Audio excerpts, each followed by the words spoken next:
एक फरिश्ता ऐसा भी। मैं कई दिनों से बेरोजगार था। एक एक रुपये की कीमत जैसे करोड़ों लग रही थी। इस उठापटक में था कि कहीं नौकरी लग जाए। आज एक इंटरव्यू था, पर दूसरे शहर जाने के लिए जेब में सिर्फ 10 रुपये थे। मुझे कम से कम 200 रुपये की जरूरत थी। अपने इकलौते इंटरव्यू वाले कपड़े रात में धो, पड़ोसी की प्रेस मांग के तैयार कर पहन, अपने योग्यताओं की मोटी फाइल बगल में दबाकर 2 बिस्कुट खा के निकला।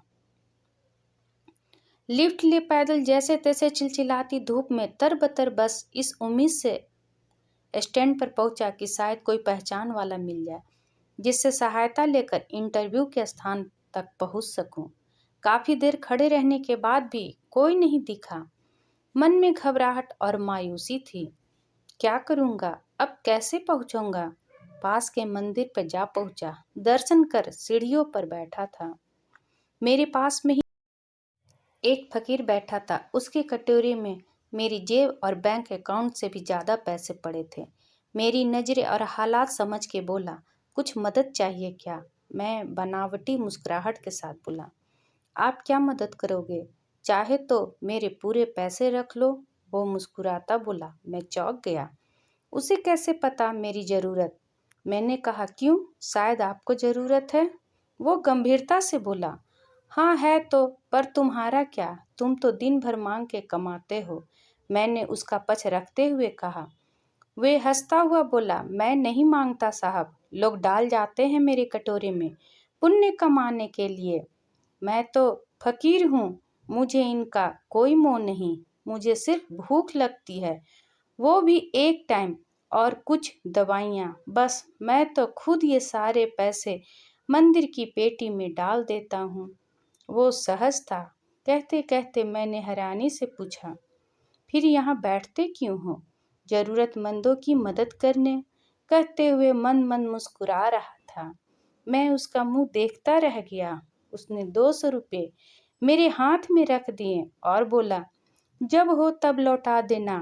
मैं उसका शुक्रिया जताता हुआ वहां से अपने गंतव्य तक पहुंचा। मेरा इंटरव्यू हुआ और सिलेक्शन भी। मैं खुशी खुशी वापस आया। सोचा उस फकीर को धन्यवाद दे दूं। मैं मंदिर पहुंचा।